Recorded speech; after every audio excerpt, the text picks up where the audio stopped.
ఈ 2025 జాన్వరి నుంచి నేటి వరకు దేవుడు మనల్ని సజీవుల లెక్కలో చేర్చాడు. ఒకసారి మీరు ఆలోచన చేయండి. 2024 డిసెంబర్ 31వ తేదీ నుంచి ఈ రోజు వరకు ఎంతమంది ప్రభువునందు నిద్రించి ఉంటారు? ఎంతమంది కాలగర్భంలో కలిసిపోయి ఉంటారు?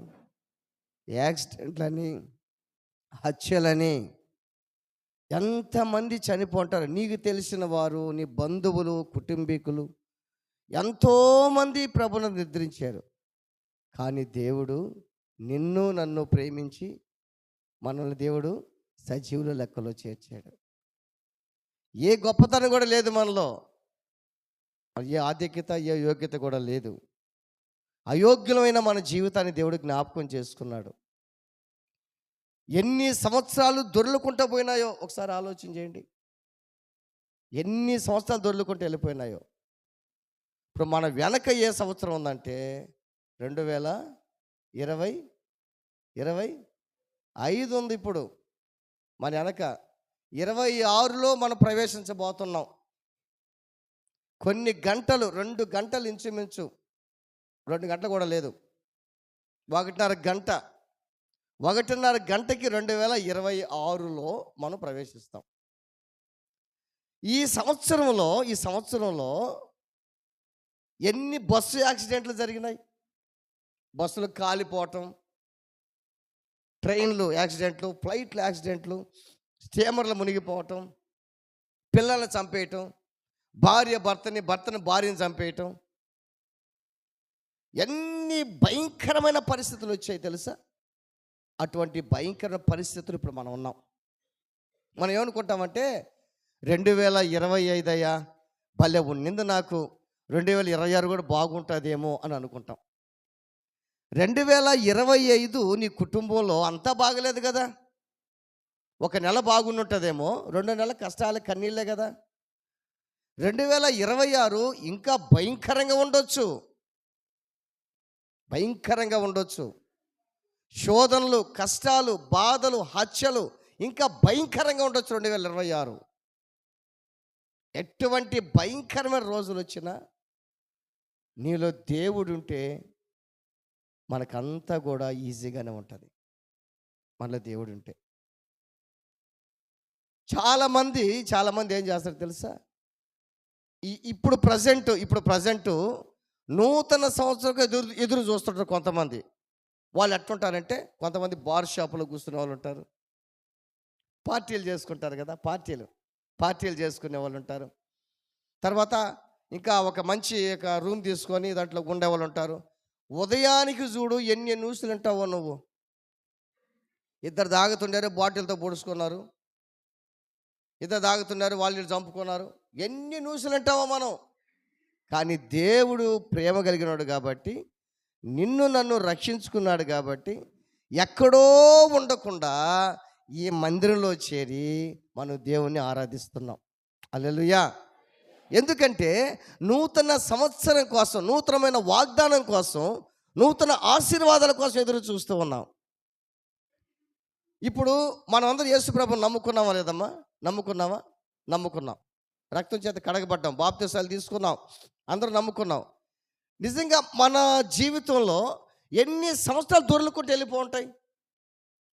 సంవత్సరానికి ఒక అలవాటు, ఒక పొరపాటు కానీ మనం విడిచిపెట్టినా ఈ సమగ్ర మనం పరిశుద్ధంగా మారిపోయిన వాళ్ళమే. ఒక ఊర్లంట ఒక తాత మనవడు ఉన్నారంట. మనవడు అడిగాడంట, తాత నూతన సంవత్సరం వచ్చింది కదా, ఏం తీర్మానం చేసుకున్నావు తాత అని అడిగాడంట.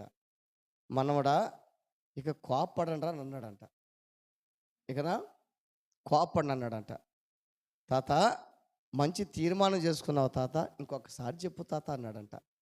మనవడా, కోప్పడంరా అన్నాడంట. తాత ఇంకొకసారి చెప్పు తాత అన్నాడంట. మనవడా, కోప్పడంరా అన్నాడంట. తాత ఇంకొకసారి చెప్పు తాత, రే కోప్పడని అన్నాడంట. అంటే కోపం వచ్చేసింది ఆయనకి. అంటే చూడండి, మనం తీసుకున్న తీర్మానాలు మనం చాలా తీర్మానాలు తీసుకుంటుంటాం కదా మనం. అందుకే బైబిల్ అంటుందంటే దుర్దినాలు రాకముందే నీ బాల్య దినమందు నీ సృష్టికర్తను స్మరణకు తెచ్చుకొని అంటాడు ప్రసంగిలో 12లో. దుర్దినాలు రాకముందే, దుర్దినాలు అంటే అర్థం ఏంటంటే కష్టాలతో నిండి ఉన్న రోజులు రాకముందే అని అర్థం. ఏంటంట చెప్పండి? కష్టాలతో నిండి ఉన్న రోజులు రాకముందే. అవి వచ్చి ఉన్నాయా రాలేదా చెప్పండి? వచ్చేసి కదమ్మా, వచ్చేసి ఉన్నాయి, ఆల్రెడీ వచ్చేసి ఉన్నాయి. ఈరోజు నేను న్యూస్ ఒకటి చూసాను. ఆ న్యూస్లో ఏంటంటే మన ఢిల్లీలో హిందూ సేవ సంస్థ వాళ్ళు ఏం చేస్తున్నారంటే వాళ్ళందరికీ ఆయుధాలు పంపిణీ చేస్తున్నారు. మీరు చూసారో లేదు, వేటు న్యూస్లో వస్తుంటుంది. ఆయుధాలు పంపిణీ చేస్తున్నారు. ఏంటంటే బంగ్లాదేశ్లో హిందువులను ముస్లిమ్స్ చంపేశారని ఢిల్లీలో వాళ్ళ ప్రాణ రక్షణ కోసం స్వీట్లు కదా పంచుతుంటారే, అటు కత్తులు పంచుతున్నారు. వాళ్ళకి కత్తులు పెట్టుకొని మీరు అంగ వచ్చే వాళ్ళని నరికేయండి అని అర్థం, నరకమని చెప్తున్నారు. అంటే ఎంత దుర్దినాలు వచ్చేసే చూడండి. దుర్దినాలు, కష్టాలతో నిండి ఉన్న రోజులు, మనిషిని ప్రేమించుకునే రోజులు కాదు ఇవి. ఇంట్లో భార్య భర్తలకి సమాధి ఉండే రోజులు కాదు ఇవి. అన్నల తమ్ముళ్ళు జగడలు వేసుకునే రోజులు ఇవి. నువ్వు బాగుంటే నేను చూడలేకుండా, నేను బాగుంటే నువ్వు చూడలేకుండా రోజులు ఇవి. అటువంటి భయంకరమైన రోజులు మనం ఉన్నాం. అది బైబిల్ అంటే తెలుసా, ఎవడైనాను క్రీస్తునందు ఉంటేవాడు నూతన సృష్టి అంట. ఎవడైనాను చదువుతారు దాన్ని. 2 కొరింథీ పత్రిక 5వ అధ్యాయం 17వ వాక్యం. 2 కొరింథీ పత్రిక 5:17. కాగా ఎవడైనాను ముస్లిం కాదు, హిందూ కాదు, ఏ కులమైన ఎవడైనాను క్రీస్తునందు ఉన్నాడలా వాడు నూతన సృష్టి, పాతవి గతించెను, ఇదిగో సమస్తమును కొత్తవాయను, సమస్తమును దేవుని వలనైనవి, ఆయన మన క్రీస్తు ద్వారా తనతో సమాధానపరుచుకొని ఆ సమాధాన పరిచర్యను మనకు అనుగ్రహించాను. అబ్బా, ఎంత మంచి వాక్యం. కాగా ఎవడైనను క్రీస్తునందు ఉంటేవాడు నూతన సృష్టి అంటే మారు మనసు, కొత్త జన్మ అని అర్థం. నూతన సృష్టి అంటే అర్థం ఏంది? కొత్త జన్మ.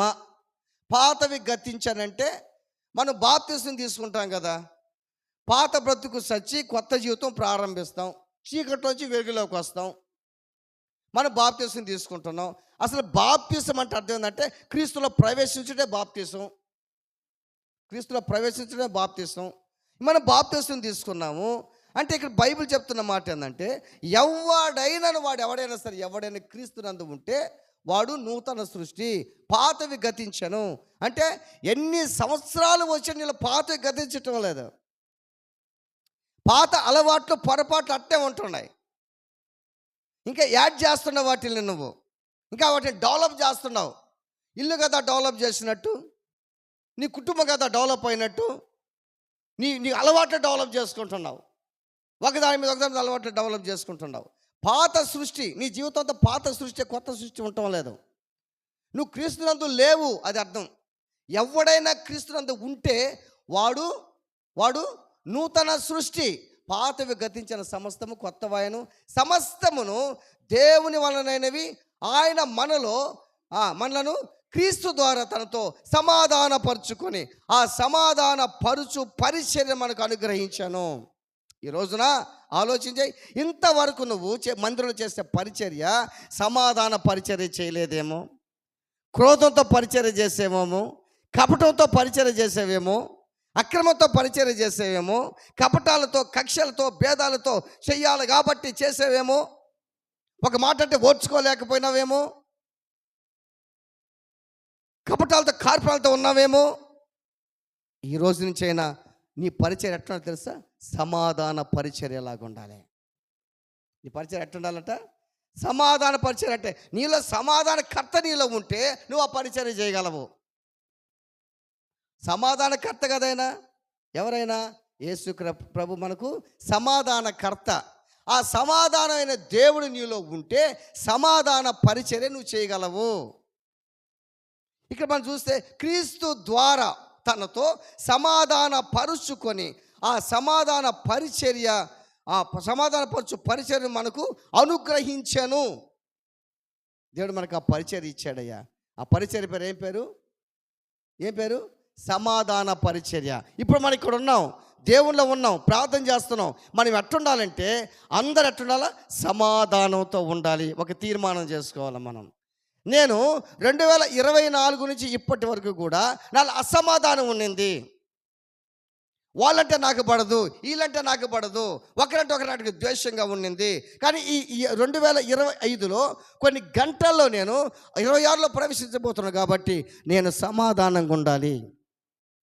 నా భర్తతో సమాధానంగా ఉండాలి, భార్యతో సమాధానంగా ఉండాలి, బంధువులతో సమాధానంగా ఉండాలి, ఇరుగు పొరుగులతో సమాధానంగా ఉండాలి, మందిరంలో సంఘ పెద్దలతో సమాధానంగా ఉండాలి, సమాధాన పరిచర్య నేను చేయాలి.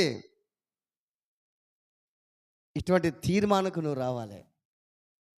ఆ సమాధాన పరిచర్య మనకు కావాలి. ఎవడైనాను క్రీస్తునందు వాడు నూతన సృష్టి అని దేవుడు చెప్తున్నాడు. వాడు ఎవడైనా సరే పాతవి గతించిపోవాలి, పాత అలవాట్లు స్వస్తి చెప్పాలి, వెనుకున్న వాటిని మరిచి ముందున్న వాటి కోసం వేగిరపడాలి నువ్వు. ఒకటి సమాధాన పరిచర్య, రెండోది సమాధానమైన బంధం మనకు ఉండాలంట. ఎఫెసీ పత్రిక చూడండి.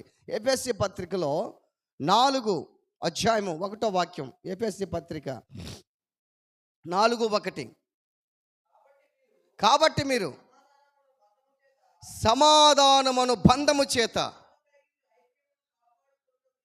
ఆత్మ కలిగించు ఐక్యమును కాపాడుకొనుట యందు శ్రద్ధ కలిగిన వారై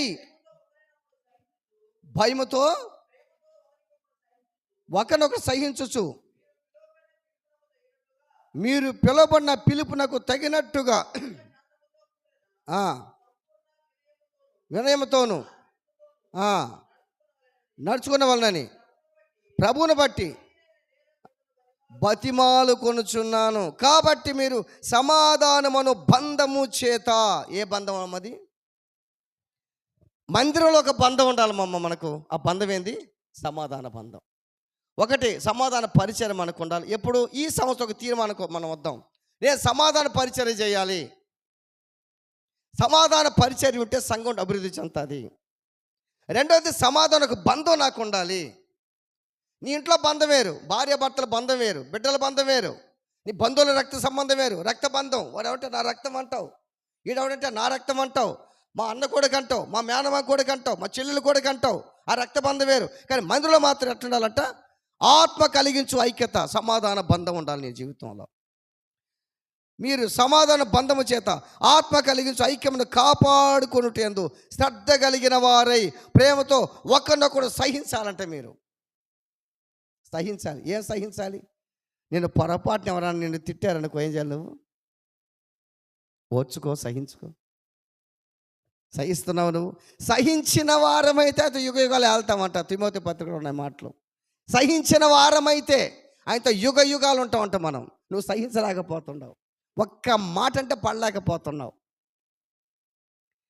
ఇక ఒక దేవుడిని నమ్ముకుంటేనే సరిపోతుందా?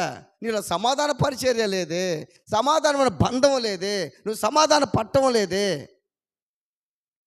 ఈ 2025లో జానువని చెప్పటి వరకు ఎవరితో నీకు సమాధానం లేదు.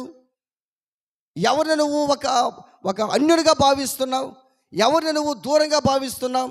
నీలో సమాధానం లేక నీ జీవితం ఎలా మారిపోతుందో ఆలోచించి 2026కు పోకముందే మనం ఏం చేయాలి? నేను సమాధాన పరిచర్య చేయాలని తీర్మానం చేసుకోవాలి. సమాధానమైన బంధంతో మందిరం ఉండాలని తీర్మానం చేసుకోవాలి. ప్రతి ఒక్కరితో నేను సమాధానం తీర్మానం చేసుకోవాలి. ఇది కష్టమేనా? సులభమేనా? సమాధాన పట్టము సులభమేనా? కష్టమేనా? ఆలోచించండి. అపోస్తులు కూడా వాళ్ళు చెప్పారు. అపోస్తులు కూడా చెప్పారు. వాళ్ళు ఏం చెప్పారు తెలుసా? రోమిలకు రాసిన పత్రిక 12:14 చూడండి, 12:18 చూడండి. రోమిలకు రాసిన పత్రిక 12:18 శక్యమైతే మీ చేతనైనంత మట్టుకు. అబ్బా, విన్నారమ్మా? శక్యమైతే అంటే, శక్యమైతే అంటే వీలైతే, అది వెరీ గుడ్, మంచివాడు. అది శక్యమైతే అంటే అర్థం ఏంటంటే వీలైతే అంటే అర్థమైంది. ఇది కష్టమా సులభమా? ఆ? కష్టమే, కష్టమే కదా. ఏమన్నా చెప్పు సార్, వాడితో నేను మాట్లాడను అంటలా. నువ్వు ఎన్నన్నా చెప్పు సార్, ఆ పక్కన కూర్చోవాలంటే నాకు అసహ్యంగా ఉంటాం సార్. నువ్వు ఎన్నన్నా చెప్పు సార్, ఆ వస్తే గుడికి రాలేదు సార్ అంటలా. ఇప్పుడు చిన్న కుమారుడు దూరదేశానికి వెళ్ళిపోయాడు. అంతా తెలుసుకుంటూ వచ్చాడు. వాళ్ళ నాన్న విందు చేశాడు. పెద్ద కుమారుడు లోపలికి వచ్చాడు పొలంలో నుంచి. ఏమంటున్నాడు? ఇంట్లో వాడైనా ఉండాలా, నేనైనా ఉండాలా. అది ఆ తీరుకు వచ్చిందన్నమాట. వాడు ఊరు సొంత తమ్ముడే కదా. చూడండి, అంటే సొంత అన్నల తమ్ముళ్ళు కూడా సమాధానం లేదు ఇప్పుడు. ఎందుకంటే వాడికి పొలంలో ఒక సెంటు ఎక్కువ వచ్చింది, నాకు సెంటు తక్కువ వచ్చింది. వాడు బాగా డెవలప్ అయిన, నేను తక్కువ స్థితిలో ఉన్నాను. మా అమ్మ మా నాన్న వాడికే ఇచ్చేశారు బాగా. అమ్మ నాయనలు కూడా తక్కువ వాళ్ళు కాదు, పంచుకుంటుంటారు పిల్లకాయలని. వాళ్ళు ఏం చేస్తారు తెలుసా? ఒక ముగ్గురు కొడుకులు పుట్టారనుకో, ముగ్గురు కొడుకులు లేదా ముగ్గురు కూతుర్లు అనుకో, ముగ్గురు కూతుర్లు లేదా ముగ్గురు కొడుకులు అనుకో, వీళ్ళు ఏం చేస్తారు తెలుసా? పెద్ద కూతురికి ఏం చెప్తారంటే, మే నువ్వు చూడవు నన్ను, నా చిన్న కూతురు చూస్తుంది నన్ను అంటే ఏర్పరుస్తున్నారు అక్కడ. అంటే వాళ్ళకి తూగి పెట్టడం. మీరు ఊరు చూడవలే నన్ను, నా రెండో కూతురు చూస్తుందని చెప్పటం. ఒక ఆమె ఏం చేసింది తెలుసా? ఒక ఆమె చర్చికి వస్తుంది, మా చర్చికి వస్తుంది. ఒక ఆమె గుడ్డోస్పేట చర్చికి వస్తుంది. ఒక ఆమె, ఆ ఊరి పేరు చెప్పండి, ఒక చర్చికి వస్తుంది. ఆమె ఏం చెప్పిందంటే, వాళ్ళ ఇంట్లో వాళ్ళకి ఏం చెప్పిందంటే, నేను యేసయ్య నమ్ముకున్నా, నేను చర్చికి పోతుండా అని అన్నది. సరే నీ పగర్ నువ్వు పోమ్మా, మేము నమ్మినప్పుడు వస్తాం పోను అన్నారు వాళ్ళు. ఆమె ఏం చెప్పింది తెలుసా వాళ్ళకి? నేను చచ్చాను అనుకో, ఊరు తాకేదానికిలే, పాస్టర్ నీళ్ళు పోయాలి నాకని చెప్పింది. ఆమె ఏం చెప్పింది తెలుసా? నేను చచ్చిపోయాను అనుకో, మీరు ఎవరు కూడా తాకబడలా, రే తాకొద్దురా. డబ్బంతా వాళ్ళకి ఇచ్చేసింది. డబ్బు పెద్దల్లుడికి డబ్బు ఇచ్చింది, చిన్నల్లుడికి డబ్బు ఇచ్చింది. ఆమె పిల్లకాయలు లేరు పాపం, అన్నబిడ్డలు చాక్కుందామి. పెద్దల్లుడికి చిన్నల్లుడికి డబ్బులు ఇచ్చేసింది. నీళ్ళు బ్యాలెన్స్ అయిపోయింది, ఏమీ లేకుండా పోయింది. ఏం చెప్పింది తెలుసు ఆఖరికి? నేను గాను చచ్చిపోతే నన్ను తాగితే ఒప్పుకోను, ఏది చచ్చిపోతే ఒప్పుకోదంట. నన్ను తాగితే ఒప్పుకోను, పాస్టర్ వస్తాడు ఆయనే మోసుకొని పోతాడని చెప్పింది. నామేం చెప్పింది. ఎట్టో చచ్చిపోయింది ఆమె. చచ్చిపోయిన తర్వాత వచ్చారు నా కాడికి, సార్ మా ఆమె చచ్చిపోయిందంట. సరేనయ్యా అని పోయినాం. పోయిన తర్వాత ఆటో వేసుకొని పోయిన తర్వాత ఇంట్లో బండేస్తున్నారు, కాలనీలు ఇంట్లో బండేస్తుంటారు. సరేనయ్యా ఆమెను బయటికి తీసుకురండి, మా స్నానం చేయండి. నాకు స్వామి అని పేరు పెట్టారు వాళ్ళు. పాస్టర్ గారు స్వామి అని పెట్టారు. స్వామి ఆమె మేము దాకం, ఆమె చెప్పేసింది మాకు. ఏం చెప్పింది? మీరు తాకబడలేదు, నన్ను ఎవరు తాకుతారు, పాస్టర్ దాకాలని చెప్పింది. ఇక నేను చేస్తామని చెప్పి అది పట్ల మంచం ఎట్టో గట్ట అది పక్కన కొట్టి మంచం బయట తీసుకొచ్చాం. అయ్యా స్నానం చేయండి. మేం చేయం, నువ్వే చేయమన్నారు స్నానం. నేను స్నానం ఆకి చేసినాక ఊరికి చేయలే స్నానం. ఏం చెప్పి నేనే స్నానం, నేను పోసి పక్కన పిల్లకాయలు కొంతమంది ఉండారు చర్చి వాళ్ళు, సభ్యులు బాగా రుద్ది స్నానం చేసాం. తెచ్చి పెట్టారు. మేము మీరు ఎత్తుకోమన్నారు. ఇక నేను చేస్తాము, ఎంతసేపు 1 కిలోమీటర్ ఉందో అది బరియల్ గ్రౌండ్. ఆడికి మోసుకుంటూ పోయినాం. ఆడ పెట్టిన తర్వాత అయ్యా గుంట దోవలను స్వామి సగినం పారేయమన్నారు నన్ను. ఏం పారా? సగినం పారంట. సగినం పారేందయ్యా నన్న. లేదు నువ్వే గుంట దవ్వాలన్నారు. ముందు 3 పారలు నేనే వేసిన. 3 పారలు వేసినంత మా వాళ్ళు దొవ్వేరుకొని ఆమెను పెట్టేశాం. అంటే ఆమె చెప్పింది ఏం తెలుసా? మీకు నాకు సంబంధమే. బతుకున్నప్పుడు రే చిన్నోడా నీకు 3 లక్షలు రా, పెద్దోడా నీకు 5 లక్షలు రా, ఇదిగోరా నీకు మామిడి తోటరా, నీకు నిమ్మ తోటరా, ఇదిగో నీకు 5 ఎకరాల పొలం నీకు రా, 2 ఎకరాల పొలం నీకు రా ఇచ్చేసి పాస్టర్కి ఏమంటే 5 వరకు పిల్లవారికి పప్పులు బెల్లాలని తెలుసా మీకు? 5 వరహాలు పిల్లవానికి పప్పు బెల్లాలని ఇప్పుడు శ్లోకం ఒకటి మీకు తెలిసిన శ్లోకాలు. అటు ఆ విధంగా చేసేది తెలిసిందా? మీరు ఎవరు దాక్కూడదు, ఎవరు పాస్టర్ వచ్చి నన్ను మొత్తం చేస్తాడు. బతుకున్నప్పుడు సమాధానం, చచ్చినప్పుడు ఇంట్లో సమాధానం, మందులో సమాధానం లేదే. నీ బిడ్డలను ప్రేమించు, బంధువులను ప్రేమించు. నీ పక్కన కూర్చున్నారే, మందిరంలో ఉన్నారే, వాళ్ళు నీ అక్కలు, నీ చెల్లెలు, నీ తల్లులు, తండ్రులు, నీ అన్నలు నీ తమ్ముళ్ళు. Praise the lord. హల్లెలూయా, హల్లెలూయా.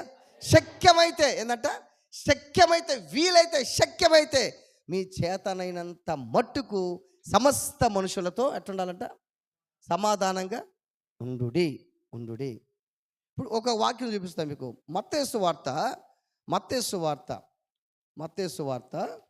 5వ అధ్యాయము 23 వచ్చిన చదవండి. 23 వచ్చాను. కావున నీవు బలిపీఠము వద్ద అర్పణము అర్పించుచుండగా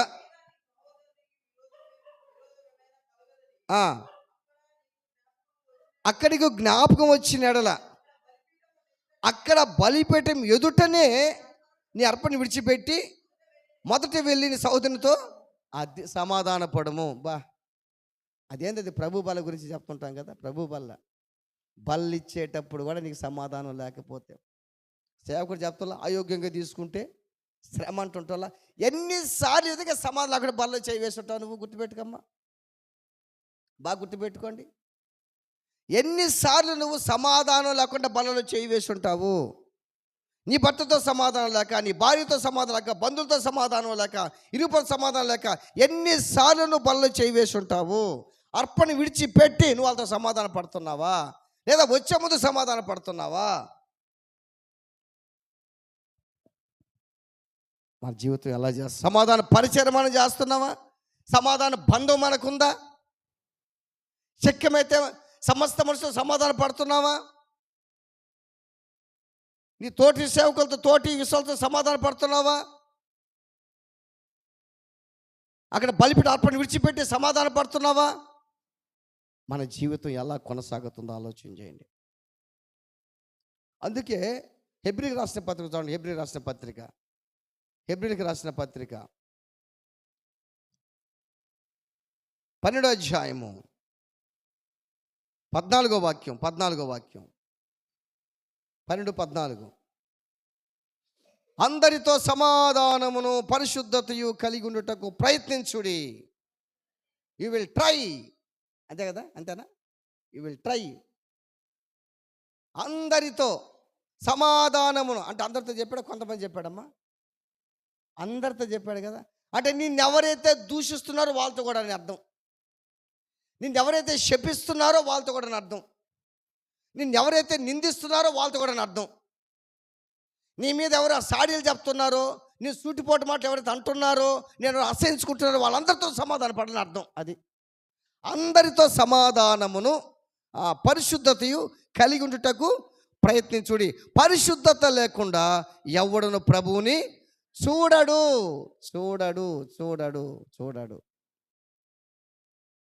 మన దేవుని చూడాలంటే మనలో ఏముండాలంటమ్మా? పరిశుద్ధత ఉండాలి. మనలో పరిశుద్ధత ఉండాలి. పరిశుద్ధత లేకపోతే మన ప్రభువుని చూడలేం. ఆలోచన చేయండి. రోజులు గడిచిపోతూ ఉన్నాయి. నీ జీవితంలో, నా జీవితంలో ఎన్ని సంవత్సరాలు చూసుంటాం. ఎన్ని సంవత్సరాలు హ్యాపీ న్యూ ఇయర్ అని చెప్పుంటాం, 20 సంవత్సరాలు హ్యాపీ క్రిస్మస్ అని చెప్పుంటాం. నోటితోనే హ్యాపీ క్రిస్మస్, హృదయంలో హ్యాపీ లేదే. హృదయంలో దేవుడు లేడే. హృదయంలో ఆత్మీయత, హృదయంలో పరిశుద్ధత లేదే. ఎన్ని సంవత్సరాలు happy new year brother advance అని చెప్పుంటాం. నీ జీవితం అంత అడ్వాన్స్గానే మారిపోతుందా? నోటితో హ్యాపీ న్యూ ఇయర్ చెప్తున్నావు. నీకు ఇప్పుడు కొత్త సంవత్సరం వస్తుందా? పాతవి గతించిపోతున్నాయా? కొత్తవి వస్తున్నాయా? నూతన సృష్టిగా మారుతున్నావా నువ్వు? నిన్ను నూతన సృష్టిగా మార్చేదానికి యేసయ్య సిలువలో యాతన పడ్డాడు. నిన్ను నూతన సృష్టిగా మార్చేదానికి, నువ్వు నూతన సృష్టిగా మారాలని, నీ ద్వారా అనేక మంది నూతన సృష్టిగా మారాలని ప్రతి సంవత్సరం వాక్యం వింటున్నాం, మందిరంకి వస్తున్నాం, ప్రార్థన చేసుకుంటున్నామే. కానీ కనీసం సంవత్సరానికి ఒక్క అలవాటైనా మానుకోవాలని ఆశ నీకుందా? ఒక ఆయన వచ్చాడు నా దగ్గరికి. ఆయన మంచి చనిపోయాడైనా, మంచి టీచర్. ఆయన నాకు చదువు చెప్పిన మంచి టీచరు చనిపోయాడు. ఆయన ఏమన్నాడంటే, కమలాకర్, నువ్వు సేవ చేస్తున్న చాలా సంతోషం. ఆ, నేను కూడా నేను కూడా సేవ చేయాలి, ఒక చిన్న సంఘం చూపించన్నాడు. ఒక చిన్న సంఘం చూపించన్నాడు. చిన్న సంఘం అంటే ఆడుంటాయి సార్, నేను చేసే కూడా చిన్న సంఘాలే కదా. అసలు ఒక్కడు సార్, నువ్వు సేవ చేస్తే చాలా మంచిది సార్. ఆయన అంటే భయం నాకు, మామూలుగా టీచర్ కదా, మాకు భయం. నేనేం చెప్పానంటే, సార్ ఒక మాట అంటే ఏమనుకో కదా అని అన్న. చెప్పాను అన్నాడు. ముందు స్మోక్ మానేస్తారని చెప్పి, స్మోక్ డ్రింక్ మానే అన్నాడు. బా, మానాలని ఉందయ్యా, మానలేకపోతున్నాయని అన్నాడు. నేను చెప్పాను, నీకు మానాలని ఉంది సార్, నీ హృదయం మాత్రం వద్దనిపిస్తుంది సార్ అన్న. అబ్బా అని చెప్పి వెళ్ళిపోయాడు కానీ అడ్రస్ లేడు ఇక్కడ. అట్నే తాగుతా చచ్చిపోయాడు ఆయన. మా చిన్నాయన ఒక ఆయన ఉండాడు, మా చిన్నాయన ఒక ఆయన ఉండాడు. అప్పట్లో సారాయి తాగేవాళ్ళంట. 800 సారాయి తాగి 100 స్పీడ్ పోతాడంట. 800 సారాయి ఫుల్గా తాగి 100 స్పీడ్ తోలుతాడు. ఎందుకంటే కలెక్టర్ని, ఎంఆర్, ఆర్డీఓలు ఎక్కించుకొని తోలేవాడు అన్న, గవర్నమెంట్ డ్రైవర్ మా చిన్నాయన ఒక ఆయన. నేను ఆయనతో మాట్లాడా, చిన్నాయన దేవుని నమ్ముకో అన్న. రేపు నమ్మేవాళ్ళు అంటాను నేను నా పేరు సుందరం రా, మా అమ్మ అంటే మీ అవ్వ సుందరం అని పేరు పెట్టింది అన్నాడు. నిజమే చిన్నాయన, మంచిదేని పేరు పెట్టింది, కానీ నువ్వు మారాలా, మారు మనసు బంధు, ఆ డ్రింక్ ఆపేనన్న. సచ్చిన ఆపను అన్నాడు. ఏమన్నాడు? సచ్చిన ఆపను అన్నాడు. ఆయన పరిస్థితి ఎట్లా ఉందో తెలుసా? ఒక విషయం చెప్తా, ఆయన పరిస్థితి 1000 రూపాయల జీతం వస్తాయి ఆయనకి. ఇంకో విషయం చెప్తా, ఆయన తమ్ముడు అంటే మా చిన్న తమ్ముడు, ఇంకో చిన్న ఆయన ఆ చిన్న ఆయన డబ్బులు అడిగేదానికి నాయుడుపేట డబ్బు డ్యూటీ చేస్తున్నాడు అంట. ఆయన నాయుడుపేటలో డ్యూటీ అంట, కలెక్టర్కి డ్రైవర్. ఆయన 1వ తేదీ వాళ్ళకి జీతం వచ్చేస్తుంది కదా. ఈయన చీకటితో పోయాడంట మా చిన్న డబ్బులు అడిగేదానికి ఆయన్ని, ఇది అవసరం అయితే. పోతే ఈయన బొయ్యాలేకే డబ్బులు లేవంటాయి ఆయన దగ్గర. కారణం ఏం తెలుసా? 1వ తేదీ జీతం రాగానే బార్ షాపులో అప్పు కడతాడు, తర్వాత మటన్ షాపులో అప్పు కడతాడు, కూరగాయల షాపులో అక్కడ ఇక్కడ మొత్తం కట్టేసి 5 రూపాయలు ఆ రోజులు రూపాయి జోబులు వేసుకున్నాడంట. మా చిన్న ఇంకో చిన్న దేనికి పోయినాడు? ఆయన్ని వాళ్ళ అన్న డబ్బులు అడిగేదానికి పోయినాడు, ఇది అవసరం అయితే. ఆయన వాళ్ళకం చూసి ఈయన టీ ఇప్పించి ఊరు పోయిన మా చిన్న ఆయనకి టీ ఇప్పించి టీ తాగి ఈయన 50 రూపాయలు జోబులు పెట్టి వచ్చాడంట. అంటే అంటే ఈ మాట ఎందుకు చెప్తున్నానంటే, దుర్వ్యసనాలకి అలవాటు పడాలి జీవితం అట్లా ఉంటుంది అంతే. శుభ్రంగా పని చేసుకుంటారా, శుభ్రంగా పని చేసుకొని సంపాదించుకుంటారా, సంపాదించుకొని ఫుల్గా తాగేస్తారా, ఫుల్గా వ్యసనాలతో అయిపోద్దా, ఇంటికి కొద్దిగా డబ్బులు ఇస్తారా, ఆ డబ్బులు కొద్దిగా సాలవా అప్పులు కాసుకుంటాయా, ఇంట్లో భార్య భర్తకే కానీ తగాదాలు. ఎంత భయంకరమైపోయిందో చూడండి. అందుకే దుర్దినాలు, కష్టాలతో కొన్ని రోజులు వచ్చేసాయి. ఇప్పుడు రాకముందే అని బైబిల్లో ఉంది కానీ, దుర్దినాలు రాకముందే అని బైబిల్లో ఉంది కానీ, ఆ రోజులు వచ్చేసాయి. 2026 ఇంకా ఎలా ఉంటుందో ఆలోచన చేయండి. ఇంకెలా ఉంటుందో ఆలోచన చేయండి. రక్తపాతాలు జరుగుతున్నాయి. మనుషులు పిట్టలు కదా రాలిపోతున్నారు జనాలు, చచ్చిపోతున్నారు జనాలు. ఇంకా మన జీవితాలు ఇంకా మారాల. ఒకరితో వద్దు. యెహోషువ ఏం చెప్పాడు? నేను నా ఇంటి వారు యెహోవాను. వాడు మారాడా, ఈడు మారాడా, వాడు బాగుండా, ఈమె బాగుందా, ఆమె బాగుందా, ఆమె ఎప్పటి నుంచో మారుంది, ఆమె బతుకోలేదా, ఆమె అట్టే ఉంది, అవన్నీ మనకొద్దు. మనం ఎలా జీవిస్తున్నాం, మనం ఎలా బ్రతుకుతున్నాం, మన జీవితం ఎలా ఉంది, మనం పరిశుద్ధంగా ఉన్నామా? పరిశుద్ధత లేకుండా ప్రభువును మనం చూడలేం. అందరితో సమాధానంగా ఉండాలి, శక్యమైతే సమాధానంగా ఉండాలి, సమాధాన బంధం మనలో ఉండాలి, సమాధాన పరిచయం మనం చేయాలి. ఇంకా సమాధానం లేకపోతే ఈ చివరి రోజుల్లో, ఈ చివరి గడియల్లో 2026 రాకముందు ఒక తీర్మానం కొద్దాం మనం. ప్రభువా నాకు సమాధానం దయచేయి. అవును నిజమే, సమాధానం లేకుండా పరిచయం చేశా, సమాధానం లేకుండా బలలో చేయేసా, పొరపాటుతోనే బలలో చేయివేసా, నా ఆత్మీయ జీవితం ఎండిపోయింది, నా ఆత్మీయ జీవితం పాడైపోయిందయ్యా. విలువలే జీవితాల్లో జీవిస్తున్నా నేను. నా హృదయం అంతా కూడా దుర్గంధమైన వాసనతో నిండిపోయిందయ్యా. 2026లో నా జీవితాన్ని మార్చని దేవుణ్ణి అడగదాం. ప్రార్థన చేసుకుందాం. తలలు వంచుదాం. కళ్ళు మూసుకుందాం. అందరు కళ్ళు మూసుకుందాం. అందరు కళ్ళు మూసుకుందాం. అందరు కళ్ళు మూసుకుందాం. అందరు